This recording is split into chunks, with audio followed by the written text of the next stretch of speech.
ज्यादा जोरदार तालियों में आपके सामने।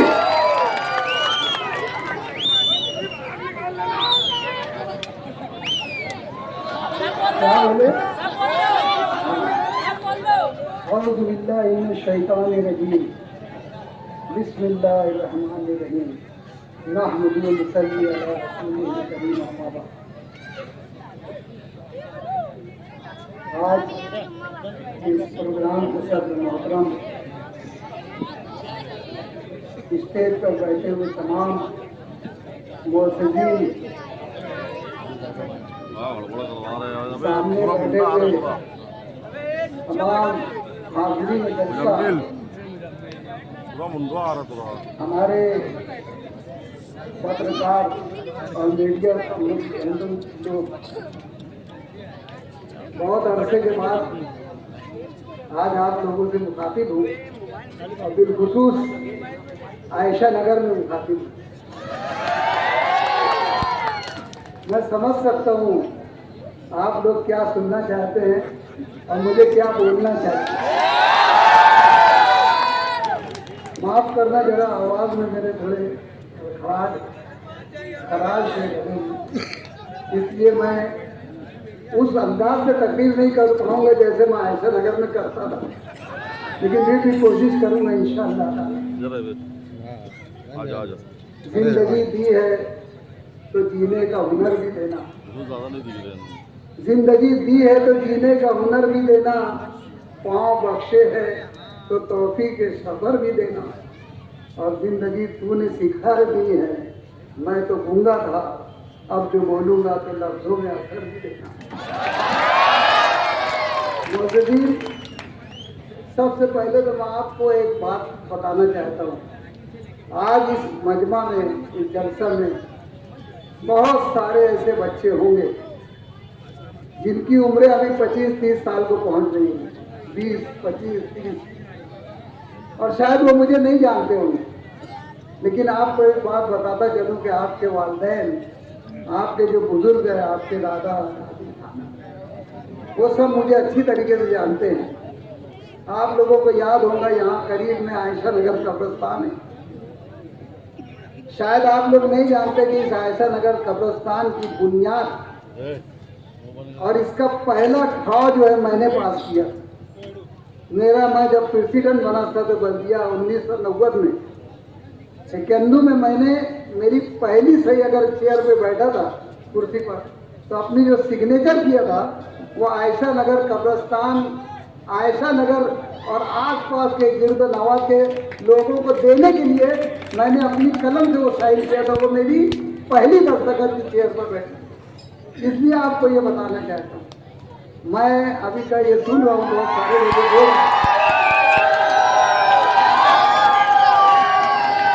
आजकल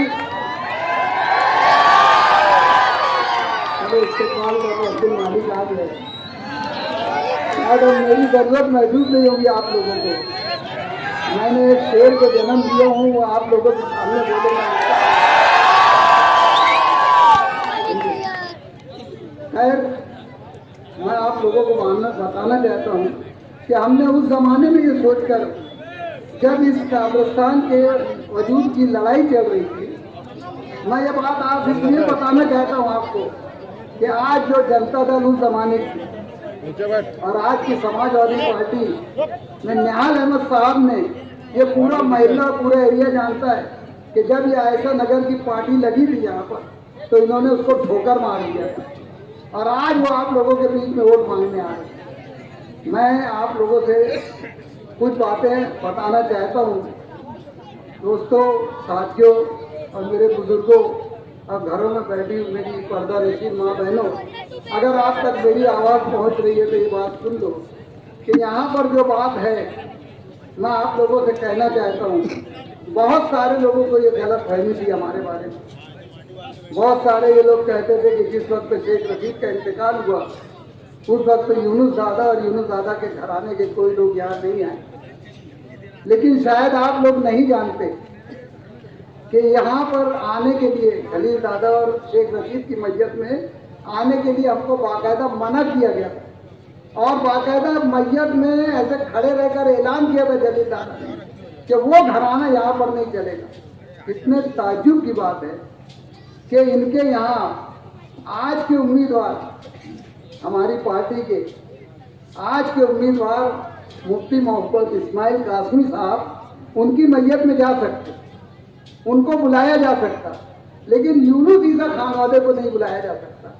मैं ये बात जानबूझकर इसलिए बोल रहा हूँ कि इन लोगों के दिल में जो कपट, जलन, हसद जो हमारे खानवादे के बारे में, वो मैं आप लोगों को बताने चाहता हूँ। मैं ये बात इसलिए भी बता देना चाहता हूँ कि इनको गांव में सब चलेगा, पूरे माले गांव में हर किसी से, चाहे जितना इनका संगीन दोस्त दुश्मन जो भी हो, वो इनको चल सकता है, सिर्फ यूनुस ईसा खानवादा इनको नहीं चलेगा। अब आप समझ सकते हैं कि यूनुस ईसा खानवादा क्यों नहीं चलेगा। उसकी वजह है कि इनके मुकाबले में मालेगांव शहर में, मैं अपने जोन में कोई बड़ाई की बात नहीं कर रहा हूँ मैं, या कोई अपने डेंग नहीं हाँक रहा। मैं ये बात बोल रहा हूँ कि इस खानवादे के बारे में, जैसे आज आयशा नगर में मैं देखता हूँ कि अभी इलेक्शन का ज़माना है, डर का माहौल है। ये आप लोगों से अपील कर रहे थे कि यार यहाँ सब आना चाहिए, हम लोग यहाँ पर वोट मांग ले कि ये नहीं आना।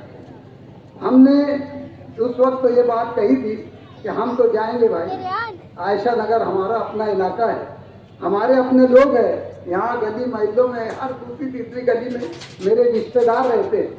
शायद इनको इस बात की खबर नहीं है, इनका कोई रिश्तेदार है कि नहीं है। इनके यहाँ सिर्फ एक रिश्ता है दादागिरी का, और वो दादागिरी के जरिए सबको डराते हैं। तो हमारा खानवादा इनसे हमेशा भिड़ जाता, इनसे भिड़ सकता, इनके मुकाबले में हम खड़े हो सकते, और हमारे खड़े होने पर शहर में एक हिम्मत का माहौल बनता, और वो हमारे पुष्ट पर आके खड़े हो जाते उनके सामने, चाहे जैसा मामला हो, चाहे जैसा वाक्य हो। इससे डर कर वो खौफजदा होकर चाहते हैं कि शहर में कोई भी पनप ले, कोई भी आ जाए, लेकिन यूनुस ईसा खानवादा इस शहर में ना पड़े, ना पनपे, ना उनका कोई यानी सियासी इस्तेकामत, ना कोई उनका सियासी कद बढ़े। ये उनकी ख्वाहिश है। तो दोस्तों, मैं आपको ये बात बताना चाहता हूँ कि ये लोगों का माजी क्या है, आप लोग अच्छी तरीके से जानते हैं।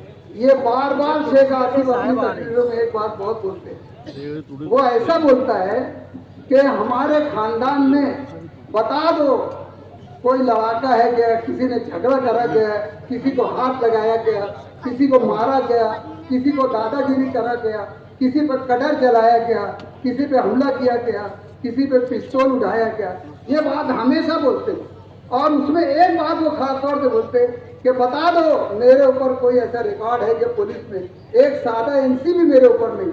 तेरे ऊपर कहाँ करेंगे, तेरे ऊपर कहाँ करेंगे? तू तो सीधे सादे जो तेरे खानदान के लोग हैं उनको ही तू इस्तेमाल कर लेता, और इस्तेमाल करने में तू यहाँ तक नहीं चूकता कि तूने अपने बाप को भी सियासत में इस्तेमाल कर दिया, तूने अपने चचा को भी सियासत में इस्तेमाल कर दिया। और मैं तो आज बढ़कर एक बात बोलता हूँ कि अगर इनकी वजह, इनकी मौत की असल वजह अगर तलाश करेंगे, मौत और जिंदगी देने वाला अल्लाह ताला है, लेकिन इसके पसे पर्दा अगर कोई निकलेगा तो शेख आसिफ की गंदी जहनियत और जहरीली जहनियत निकलेगी कि उसने अपने वालिदैन को, वालिद को सियासत के अंदर इस्तेमाल। ये खुद आगे कभी नहीं आता, ये कभी नहीं आता। जब तक इसका चचा जिंदा था, इसके चचे के कंधे पर बंदूक रखकर ये सब चीज करता था। उसका बाप जिंदा था, उसके बाप के सहारे झगड़े करता था। ये कभी खुद कहीं भी एक झगड़ा होने दो, ये इतनी दूर निकल कर चले जाएंगे, कहीं आपको दिखाई भी नहीं देगा। ये मैं एक बात दावे से बोलता हूँ, इनके अंदर कोई हिम्मत है नहीं। ये सिर्फ लगा सकते हैं, और लगाने के लिए भी उन्होंने एक नया हरवा करा। इनका माजी जो है, इनके बाप दादा, इनके बाप जो थे, यानी वो क्या करते थे, शेख आसिफ क्या करता था, एक अल्टरबाज, पूरा गांव उसको अल्टरबाज के नाम से आता था, आज वो मालूम हो गया। लेकिन मैं ये बताता हूँ कि उस जमाने में इन्होंने अल्टरबाजों का एक गैंग जमा किया था। जब भी ये गुंडागर्दी करते थे, जब भी ये लोगों को मारते थे, जब भी ये चापड़ तलवार निकाल लेते थे, और ये बोलते कि हमारे खानदान में कोई करता नहीं। और वही अल्टरबाजों का गेम आगे चलकर धीरे धीरे कन्वर्ट होते हुए आज नशाबाजों के गेम में बदलते। आज उस जमाने में इतना नशा आम नहीं था, लेकिन आज तो नशा की ऐसी ऐसी अफियात निकल गई, ऐसी ऐसी चीज़ें, नशा और चीज़ें आ गई कि उनके नाम लेना भी मुझे समझ में नहीं आता कि क्या क्या नाम लेना। आज आप देख लो कि ये जो है, इन तमाम लोगों को, यहाँ के नौजवान बच्चों को,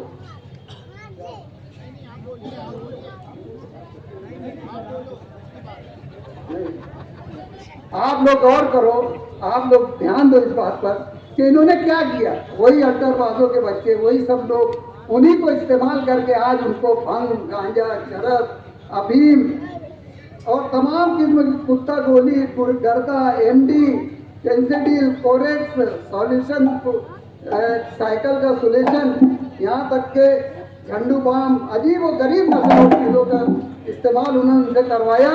और इस तरीके से आज वो इन तमाम नशा और चीज़ों के जरिए आज उन लोगों का मिजाज माफ हो गया, उनके जहन माफ हो गए। आप गौर करो उन माँ बाप को, उन माँ बाप की हालतों पर गौर करो जिनके बच्चे नशा और चीज़ों में गिरफ्तार है। आपको यकीन नहीं आएगा, यहाँ से आयशा नगर से खानवादा मेरे घर आया, खानवादा मैं नहीं बोलूँगा, एक माँ आई थी, उसकी बहू को लेकर उसके बेटे के बारे में शिकायत करने आई थी मेरे पास। वो 15-20 दिन से चक्कर मार रही थी मेरे घर का, और वो अब्दुल मालिक को पूछती थी कि अब्दुल मालिक कहाँ है। मैंने उनको बताया कि अब्दुल मालिक अभी नहीं मिल सकेगा। आखिर उसने 15-16 दिन मैंने उससे पूछ लिया कि भाई तुम बोलना क्या चाहती।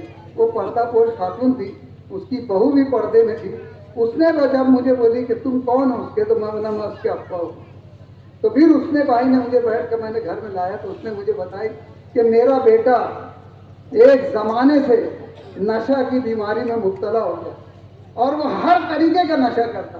बोले मैं इस्लामपुरे के पक्के मकान में रहती थी, मैं अच्छे घर की बहू बेटी हूँ बोले, लेकिन हमने इसके नशा की बदौलत हमारा पूरा घर, अपना मकान, अपनी तमाम चीज़ें बेच डाली और आज हम ऐसी नौबत आ गई कि हम यहाँ एक झोपड़ा, एक घर लेके यहाँ रह रहे हैं। अब मेरा बच्चा ये बोलता है, जब नशे का करने के लिए उसकी यानी तबीयत में वो हो जाती बेचैनी, तो वो बोलता ये बेच डालो, वो बेच डालो। घर के सामान बेचते बेचते मैंने सब बेच डाली। मैं बोला भाई, तो ये बोला, और बोले ये मेरी बहू है बोले, ये मेरे साथ रहती है अकेली, ये और मैं बेवा हूँ बोले, और ये मेरी बहू है बोले, मैं इसके साथ रहती हूँ बोले। और भैया ईमानदारी से हम लोग एकदम परेशान हो गए। पुलिस स्टेशन में जब जमा कराया जाता तो पुलिस उनको छोड़ देती कि इनको क्या 2 फटके मारे, कहीं ये लटक गया तो क्या हमारे ऊपर क्या हो जाएगा। ये डर के पुलिस उनको मारती नहीं, पुलिस उनको भिजा देती। वो परेशान हो गई, उसने मोहल्ले के लोगों से बोली और लोगों से, जब मैं बोला इतनी दूर से तू यहाँ कैसे चले, बोले मैंने सबको बोल के देखी। मैं बोला भाई तू चाहती क्या है। उसने मुझसे ऐसा बोला कि ये मेरी बहू जो है ना भैया, ये बाहर गाँव की है, मैंने नांदेड़ से ये बहू लाई। बोले मालेगांव में कोई मुझे बच्ची देता नहीं था, बोले मैंने नांदेड़ से बहू लाई। ये बहू जो लाई ये यतीम बच्ची है, इसके माँ है ना बाप है, कुछ नहीं, आज ये 2 बच्चे की माँ हो गई है। अब ये बच्ची को बोले मैं कहाँ लेके फिरूँ, कहाँ लेकर जाऊँ बोले। आज वो घर में हमको भी मारता था। बोला तुम चाहती क्या। बोले मैं ये चाहती भैया कि मालिक को बोल के इसको कोई डॉक्टर के यहाँ या फिर पागल खाने में एडमिट कर दे। मैं तो बोले माँ हो के, बोले अल्लाह जानता, बोले मैं माँ हो के ऐसा चाहती ना कि मेरा ये बेटा मर जाए। अल्लाह जानता उसकी दर्द, उसकी तड़प देख के मैं ये हो गया कि यार ये क्या है। मैं यही बोलना चाहता हूँ कि ये जो सब चीज़ें हैं, ये जो नशा और चीज़ें बिकती है, चलती है, करती है, तो यहाँ ये इतने नौजवान लोग हैं, इतने सब कुछ हैं। मैं पूरे मोहल्ले को कभी इल्ज़ाम नहीं दूंगा, मैं कभी ये नहीं बोलूँगा कि शहर पूरा नशा और चीज़ों मुब्तला हो गई। मैं ये ज़रूर बोलूँगा कि 20, 25, 40, 50, 100 पूरे मोहल्ले के अंदर अगर ऐसे लड़के खराब हो गए तो ये पूरे मोहल्ले के, पूरे माशरे को ये खराब करते हैं। और मैं ये देखता कि ये मोहल्ले 10,000 लोगों का मोहल्ला, यहाँ पर ये इनको कुछ बोलता क्यों नहीं। ठीक है नशा हो रहा है तो तुम जो पूरे गांव में दादागिरी का ढिंढोरा पीटते फिरते, तुम जो गांव में पूरी बंदूकें दंदनाते फिरते, तुम शायद ये भूल जाते कि यार ये नशा के जो लोग तबाह हो रहे, जो मर रहे हैं, इनको क्यों नहीं तुम रोकते, इनको क्यों नहीं मना करते। इनके तो माँ बाप भी चाहते कि तुम इनके साथ कुछ अच्छा, तुम इनके साथ ऐसा सलूक करो कि ये नशे वगैरह से बढ़ जाए। इतनी बड़ी बात बुलाने का मतलब मैं सिर्फ इस अहमियत को उजागर करना चाहता कि ये मैं एक माँ की कहानी नहीं सुना रहा, एक बहन की कहानी नहीं सुना रहा, एक सास या एक दादी या किसी अम्मा की कहानी नहीं सुना रहा, ये मैं एक पूरे माशरे की माँओं की कहानी सुना रहा, पूरे मोहल्ले की माँ बहनों की कहानी सुना रहा, ये पूरी उनकी औरतों की कहानी सुना और बच्चियों की कहानी सुना। आज मैं आपको एक बात और बताता चलूँ, शायद लोग नहीं बोल सकते होंगे, मैं बोलता हूँ। जिस वक्त मुफ्ती इस्माइल कासमी साहब यहाँ पड़ोस में दौरा कर रहे थे, आप लोगों ने सुना होगा कि कुछ लोगों ने उनको घेर लिया था। वो शायद लसन वाला खानदान था, ऐसा मुझे बताया गया, मुझे मालूम नहीं, लेकिन मुझे बताया गया क्योंकि वो ये बोलते थे कि यार तुमने 12 नवंबर के मामले में अज्जुल हसन वाले को गिरफ्तार करवा दिया, मुफ्ती इस्माइल कासिम पर। और अल्लाह अलम बिस्सवाब 12 नवंबर के मामले के ताल्लुक से मैं बहुत ज़्यादा नहीं बोलूँगा, क्योंकि उसमें अगर बोलने जाऊँगा तो ये बात आए हो जाएंगी कि ये मामला भी किसने, इन्हीं लोगों ने किया। आज इन्होंने किए और मुस्तकिल डिग्निटी जो अपने आप को बहुत बताता मुझे कानून और दबदबा और ये सब, ये मामले में ये दोनों उसमें मुलविस थे। लेकिन मैं ये बात आप लोगों को खास तौर से बोलता हूँ अज्जुल हसन वाली की बात कि अल्लाह बेहतर जानता है। बहुत बुरा लगेगा, मेरा भी रिश्तेदारी ताल्लुक है उसका, बहुत बुरा लगेगा कि जब इन्होंने उसको बोले तो जाओ अज्जुल हसन वाली की माँ से पूछना कि उसने उनको बुरा बोली कि मुफ्ती साहब को। अज्जुल हसन वाले की औरत से पूछना कि उसने इनको बुरा बोली कि वो तो दुआएं दे रही थी मुफ्ती साहब को कि अल्लाह करे कि अल्लाह ताला मेरे बच्चे के वास्ते, इन्होंने तो इन्हें कुछ बोले, इनकी दुआओं से मेरा बच्चा अच्छा हो जाए। आज उनकी हालत क्या है? अज्जुल हसन वाले की आपने सेहत देखी होगी, अच्छा खासा तगड़ा जवान लड़का था, उसको तो पहले इलेक्शन का लालच दिया गया कि तुझे यहाँ पे टिकट दे दिया है। उससे पहले इकबाल शाह को टिकट के लालच दिया गया था, बहुत लोग बैठे जानते होंगे। इकबाल शाह का इंतकाल हो गया, उसको ऑप्शन में नहीं दिया, पैसा ले लिया गया। उनके लड़के साहब आए थे बीच में पीछे, लेकिन वो भी अभी गायब हो गए। ये ऐसे टिकट का लालच दे देकर और इनको तैयार करके ये ला रहे हैं ना, और टिकट के लालच में उससे जो काम करवा लो फिर तो चलो जुलूस निकालो, मुर्दाबाद जिंदाबाद। बेचारा गाँव में आ गया और जुलूस लेके निकल गया। उसको क्या मालूम था कि ये जुलूस उसको 12 महीने की कैद उनकी सहूबत में जेलों में डाल देगी, वो ये बात समझ नहीं सकता। और उसके बाद क्या हुआ, वो नशे का आदी हो गया और इस कदर नशे का आदी हो गया कि अभी मैं आ रहा था, कोई मुकर्री बोल रहा था कि हाँ मेरा भाई नशे में था, लेकिन हमने उसका इलाज कराया। तो अज्जुल हसन वाले को भी 3 महीना उसका इलाज चल रहा था, वापस फिर आया।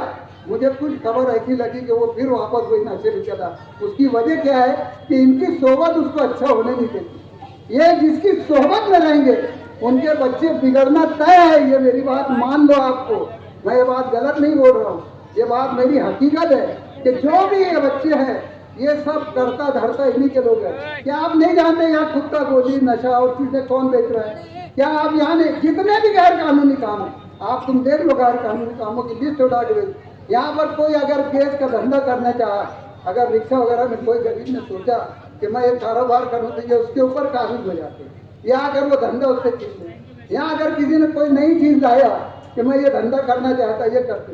पीछे आप लोगों ने देखा था खालिद हाजी ने बहुत बड़ी स्कीम चलाया था नशा के बारे में, और इधर उधर बोलता था, उसके दोनों हाथ नचाना तो मेरे को आएंगे नहीं, वैसा मैं कर भी नहीं पाऊंगा जैसा वो करता। उसको जहने बोलते लोग, कहने वो जहने जैसा करता वैसा तो मैं कर नहीं पाऊंगा। लेकिन आप देख लो वो हाथ नचाना चाहे, मारो एक कंपनी में बोले अगर कोई नशे घर से निकालो, पुलिस आएगी, पुलिस को मैं ऐसा करूँ। 1-1.5 महीना दिसंबर हो के वो धूम मस्ती चली, वो घमासान चला। क्या नशा ऐसा लगता है नशा मालेगांव शहर से नापैद हो जाएगा, नशा हमेशा लेकर। लेकिन महीना 1.5 महीना हुआ और उसके बाद क्या हुआ आप लोगों ने देखा, वही नशे। वो एक कालू करके उसके साथ दूसरा था, कालिया क्या बोलते उसको, फारूक कालिया उसके साथ फिरता था। वो भी नशे की बहुत वो करता था। लेकिन आज सब नशा वशा भूल के आज वो उनके सामने घूम रहे, उसके साथ चल रहे। तो ये देखो, ये नशा बंद करने जाते, ये कर वो नहीं चाहते। ये चाहते थे कि जितने नशा वाले हैं, एक भाई तहरीक चलाएगा और दूसरे भाई के पास ये जमा बोलेंगे क्या हो साहेब, हम तो आपके काम करने वाले हैं, आपके वर्कर है, आपके लिए रात दिन जूझते मरते। आपका भाई आकर हमारे नशा बंद कराने का बोलता है, फिर ये भाई बुलाता, और वो भाई कौन है वो आप जानते हैं। लोग उसको प्रेम चोपड़ा क्या क्या बोलते, मुझे वो सब भी बोलना नहीं, मैं फिर वो नाम लेना भी अब पसंद नहीं करता। वो है कर यहाँ पर तोड़ी करता, वो ये काला सोने की तोड़ी, वो ये सब करता है। और उसके बाद देखो आपने नशा जैसा चल रहा है, अब न कोई तहरीक न कोई रास्ता। और यहाँ तक कि वो इतना चिढ़ने लग गए कि आज हम अगर अच्छाई बुराई की बात करते हैं तो उनको ये लग रहा है कि ये इलेक्शन लड़ रहे हैं कि अच्छाई बुराई इस्लाही माशरा चल। अरे इस्लाही माशरा ही समझ लो। अगर आपके बच्चे नशे में रहेंगे, आपके अपराध नशे के अंदर मुलविस रहेंगे, तो बताओ यहाँ पर हम ताजमहल भी बना कर देंगे, यहाँ पर सड़कें भी सोने की कर दिए, इस शहर को पेरिस में भी तब्दील कर दिए। तो नशा एक ऐसी चीज़ है जो सर चढ़ कर बोलती है, और वो भी पूरे पूरे पूरे माशरे को, पूरी खानदान को, पूरी समाज को तबाह कर देती है। तो फिर ये ऐसी तरक्की, ऐसा क्या फायदा। पहले सबसे बड़ी अगर कोई बुनियादी चीज़ है बेसिक, तो इस्लाम की भी बेसिक चीज़ है कि पहले अपने अखलाकियात का दर्द। अगर अखलाक सुधर गए तो इंसान हर किसी का एहतराम करेगा, अपने पड़ोसी का एहतराम करेगा, हर किसी का एहतराम करेगा। पड़ोसी का एहतराम करने की बात ये कह रहा हूँ कि यह आयशा नगर है। यह आयशा नगर, मैंने इससे पहले बोला कि यहाँ जो भी कोई धंधा करने जाता, ये उस धंधे पर काबिज होने की कोशिश करते। यहाँ पर बहुत सारे मेरे भाई ट्रैक्टर वगैरह चलाते हैं, उनके ट्रैक्टरों के धंधे हैं, वो रेती लाते हैं, वो मोरम लाते हैं, वो ये सब धंधा करते हैं। लेकिन इनकी आंखों से ये धंधा बर्दाश्त नहीं होता। ये देखकर यार ये लाखों रुपया कमा रही है, कल तक इसको फटी पैंट थी, इसको चड्डी नहीं मैसर थी, इसको कपड़े नहीं थे, आज ये कार में घूम रहा, आज इसके पास पैसा कहाँ गया। तो इन्होंने क्या किया, उस धंधे पर कब्जा कर लिया। इनके लड़के, घरों के लड़के, ये जो मंसूर जेल में बंद है, वो अकरम, कोई इब्राहिम, कोई ये ऐसे लड़के, ये ऐसे लोगों को मारते चलते लोग, ये बंदूक की प्रैक्टिस करते गोलियों से, क्या मार के देखो इसको क्या होता। और ये बोलते हमारे घर में कोई बंदूक, कोई चापड़, कोई छुरी नहीं चलाता। ये जो लड़का है जो अभी जेल में है, इसने एक मदारी के ऊपर गोली चला दिया। एक सांप वाला था, उसके 2 मुंह का सांप था, वो दौलत की कोई निशानी समझ के लोग उसको इस्तेमाल करते। वो सांप लेने के लिए वो लाखों, बैठ जाओ भाई गड़बड़ मत करो, वो सांप, अरे सांप अब आया नहीं वहाँ, मैं सांप यहाँ बोल रहा। हाँ, आपको सांप सुने नहीं दे रहा क्या, मैं सांप यहाँ की बात कर रहा। वो 2 मुंह का सांप ये खरीदने गए, और वो लाखों रुपये का सांप था, 7-8 लाख रुपया उससे कीमत बोला। इन्होंने सांप ले लिए, सांप लेकर रख दिया। जब वो पैसा मांगने गया तो उसमें बंदूक डाली, और बंदूक चला भी दिए, उसके पैर में बंदूक की गोली लगी। लेकिन क्या है, ये जो बैठे रहते पते पर्दा, जो सरगना बन के बैठे, जो मास्टर माइंड है, ये क्या करते, पुलिस स्टेशन में रुपये पैसे की, आज कल लोग बोल रहे हैं कि हमारे पास करोड़ों रुपया है, ये रुपया पैसा पुलिस स्टेशन में दे देते, और उनकी जामीन भी नहीं होने, उनको ऐसे ही छुड़ा करते क्या। तो ये बोलते कि हमने किसी को कुछ नहीं दिया, इसका क्या करेंगे। ट्रैक्टर वालों को, यहाँ पर ऐसे कई ट्रैक्टर वाले हैं, ये उनका दर्द है। मैं बहुत ज़्यादा खुल के अगर नाम उन दे के बोलूँगा तो ये कल उसके गया, अभी रात में उसके गुंडे वहाँ पहुँच जाएंगे। ये जाकर स्टार होटल पे उनके ट्रैक्टर रोक लेते। ये शायद ये भूल गए मेरे ट्रैक्टर वाले भाई कि स्टार होटल पर इन्होंने रात भर इनको 9 बजे से लेकर सुबह 3 निकलने तक उनको मारा, उनके ऊपर बंदूकें तान दी, उनके ट्रैक्टर जब्त कर दिए, उनके ट्रैक्टर की हवा निकाल दी, पंचर कर दिए। इतना सब जुल्म करने के बाद उनसे आखिर क्या हुआ, वो 4, 5, 6 ट्रैक्टर वाले मिलकर एक पोकलैंड चलाते थे मुरम के लिए। इन्होंने बैठ कर जलील दादा ने उससे पोकलैंड खरीद दिए कि तू हमको दे, नहीं तो तू धंधा नहीं कर सकता। ये दादागिरी, ये सब कुछ करने का, और किन पर, उन गरीबों के ऊपर। आओ, मैं आज तुमको चैलेंज करता हूँ, बेटा बच्चू, और बोल रहे ना कि 45 दिन में असर देख लिए थे, 3 दिन में जरा से 4-5 दिन निकल जाने दो, फिर तुम्हारी औकात बताते हैं। आज हम बता सकते, आज अगर हम कुछ कर नहीं सकते, आज हम इनको सब, इनकी नानी का दूध याद दिला देंगे इनको। लेकिन आज हमारे मुफ्ती साहब इलेक्शन जीत रहे हैं। अल्लाह का बहुत रहम, अल्लाह का बहुत करम, उसकी बहुत मेहरबानी, उसकी 1000 नवाजिश है कि हम इलेक्शन जीतने जा रहे हैं, और इंशाअल्लाह बहुत अजीम वोटों से, बहुत ज़्यादा वोटों से जीतेंगे। हम किसी की, हमारी वजह से इलेक्शन खराब नहीं करना चाहते। हम चाहते हैं कि ये इलेक्शन है, ये इलेक्शन के जैसा हो जाए। आप देखो ये कितनी मुनज़्ज़म साजिश करके मुफ्ती इस्माइल कासमी साहब को अपने मनसब से हटाना चाहिए। ईदगाह का वाक़या आपको याद है, वहाँ पर ईदगाह पे जो ट्रैक बना चलने के लिए, वो ट्रैक के लिए जब मुखालफत हुई, तो आज आप देख लो वो कैसे इन लोगों ने पास किए, कैसे मंजूर किए, वो अब मुझे बोलना नहीं है। लेकिन आज जो नई साजिश वो कर रहे हैं, वहाँ पर वॉल कंपाउंड बनाने को बोले, ईदगाह ट्रैक बाहर रहेगा, वॉल कंपाउंड हो जाएगा। फिर वही मसला आएगा, जब ये फंड आएंगे गवर्नमेंट का, वॉल कंपाउंड बनाएंगे, तो आज इतनी 7-8 एकड़ जमीन जो हम इस्तेमाल कर रहे हैं ईदगाह के लिए, वो ईदगाह की जमीन फिर वो औकाफ के मरहले में चल जाएगी। फिर औकाफ का मसला हमारे ऊपर आ जाएगा कि ये ज़मीन है, आज भी वो मार लगाते, कहीं ऑपरेट करते, कल वो औकाफ की ज़मीन साबित करते। अगर वॉल कंपाउंड वगैरह गवर्नमेंट के पद से बन गई तो ये सब ले लेंगे। और अगर जमीन पर और ईदगाह पर कब्जा हो गया, जैसे और जगह की तौर पर कब्जा करने की कोशिश की जा रही, लेकिन पसे बढ़ता इनका जहनी साजिश जहन जो है वो इस बात की तैयारी कर रहा है कि अगर ईदगाह पे कब्जा हो गया और ईदगाह पे गवर्नमेंट ने कुछ कर लिया और अगर नमाज पर वहाँ पाबंदी आ गई तो मुफ्ती इस्माइल कासमी साहब वहाँ की इमामत से हट जाएंगे। ये बहुत बड़ी साजिश है। मैं आप लोगों को बता रहा हूँ, आप लोगों का जहन काम नहीं कर रहा। लेकिन जब मैं ये सोचा कि इतने गांव में सब चीजें छोड़कर इनको वहाँ कैसे पड़ गई कि ईदगाह का कंपाउंड बना, ये दरअसल ये चाहते हैं कि वहाँ की इमामत से, वहाँ की खताबत से, ईद वहाँ के सब मसाइल ईद जो वहाँ से वाद और बयान होते हैं, मुफ्ती साहब वहाँ से हट जाएंगे तो इनके बहुत बड़ा कांटा निकल जाएंगे। और वैसे भी अपने बयानात में बोलते हैं, इनके बुजुर्ग भी बोल कर गए और ये आज अभी हमारे मुकर्रिर बोल रहे थे कि इनको उलमाओं से घिन आती। ये तो जुमला हम सरेआम बोलते हैं, इनको उलमा से घिन आती, इनको मौजरीन से खुद आती, इनको इमामों से घिन आती। और उसके बाद भी जैसे अभी एक ने कहा था कि खुदा न खास्ता इनके घर कोई मैयत होगी तो ये सीधा फातिहा भी नहीं पढ़ पाएंगे, उसके लिए उसकी नमाज जनाजा भी नहीं पढ़ पाएंगे। और ये इमामों से घिनदार है और ये बोलते कि ऐसे इमामों के पीछे हम नमाज पढ़ना। अरे जरा ऐलान कर दो कि इमाम हमारे निकाह ना पढ़ाएं तो फिर तुमको कहाँ घंटे लाना पड़ेंगे, समझ में आ जाएंगे। क्या तुम इमामों की बात करते हो? इमाम बहुत इन्हें बहुत मुतबर्रक जगह है, पेशा है, और तुम उसकी तौहीन करते, उनकी मजाक उड़ाते, उनके बारे में जब बातें बोलते। हम तो ये बोलते हैं कि ये सब करने से, इनके इन तमाम नशा और चीज़ों के इस्तेमाल से, इनकी खन्नी से, इनकी सुपारी से, इनके इन तमाम चीज़ों से ये महिला परेशान है। अगर इस महिला को निजात हासिल करना है तो अल्लाह रसूल के वास्ते में आप लोगों से कहना चाहता हूँ कि आप इतनी भरपूर ताकतों से इनको दो और आने वाले दिनों में देखो 4-6 दिन निकल जाने दो, फिर देखना हम आते हैं और ये कैसे हमारे सामने आते, फिर इनको देखते यहाँ आएंगे आयशा नगर में, और आयशा नगर में यहाँ खड़े रहेंगे।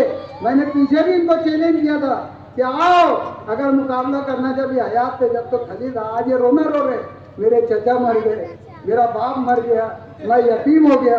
अरे तेरा बाप मर गया, तेरा चचा मर गया, तू यतीम हो गया, उन्होंने जिंदगी में गोली नहीं चलाया बेटा किसी के ऊपर, और तूने अब्दुल मालिक पे गोली चला दिया उनके मरने के बाद। वाह रे यतीम, वाह क्या यतीमी है यार तेरे ऊपर, क्या यतीमी है अल्लाह। अरे ऐसी यतीमी कि तू आज उसके मरने के बाद बोलता कि मैं करोड़ों का मालिक हूँ। मैं तो अभी जो मैंने पहली बात बोली थी कि यार इनकी मौत के पीछे अगर कोई असल जिम्मेदार है ना तो शेख आसिफ, ये प्रेम चोपड़ा ही निकलेगा। ये विलन है, ये विलन है, ये विलन था और ये जिंदगी भर विलन रहेगा। इसके जहन में यही सब पनपता है।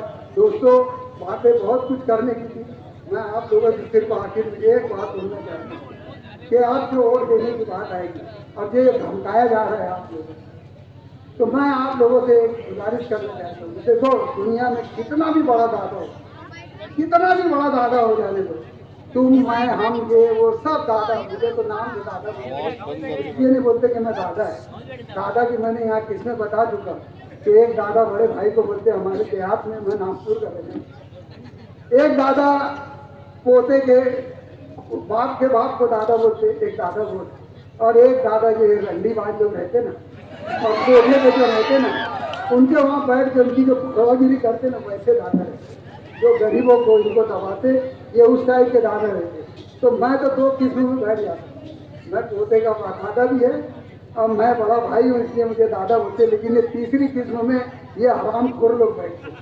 ये तीसरी किस्म में बैठने वाले।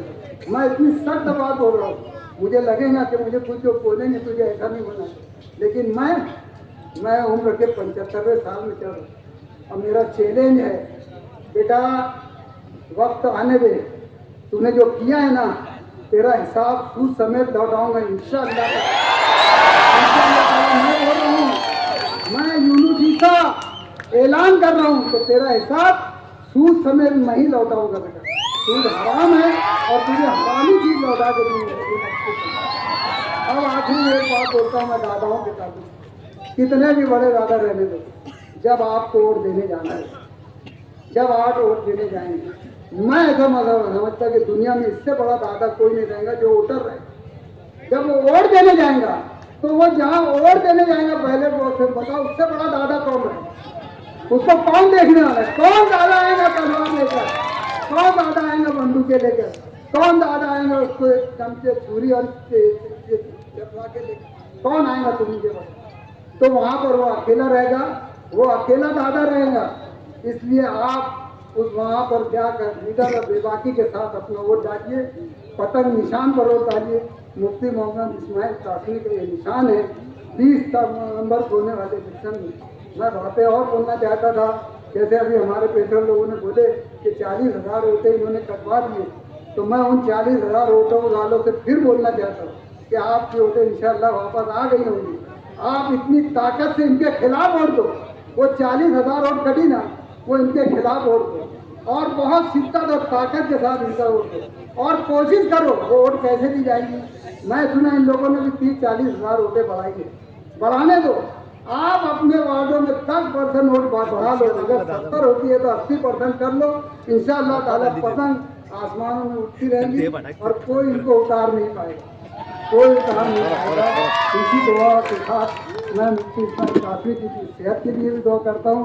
अल्लाह ताला उनकी सेहत करे, उनको सेहत कामदा आजिला दे। और इन्हीं दुआओं और कलमात के साथ अपनी बात खत्म करता हूँ और उनके लिए एक शेर बोलता हूँ कि तुम लिए बाद मुखालिफ तो घबराना औकाब। औकाब अल्लामा इकबाल ने मुसलमानों के लिए इस्तेमाल किया। औकाब शाहीन को बोलते, सिकड़े को बोलते, हमारे यहाँ बास को बोलते। तो तुम दिए बाद मुखालिफ से तू घबराना औकाब, ये तो चलती है तुझे ऊंचा उड़ाने के लिए। वाह, फिर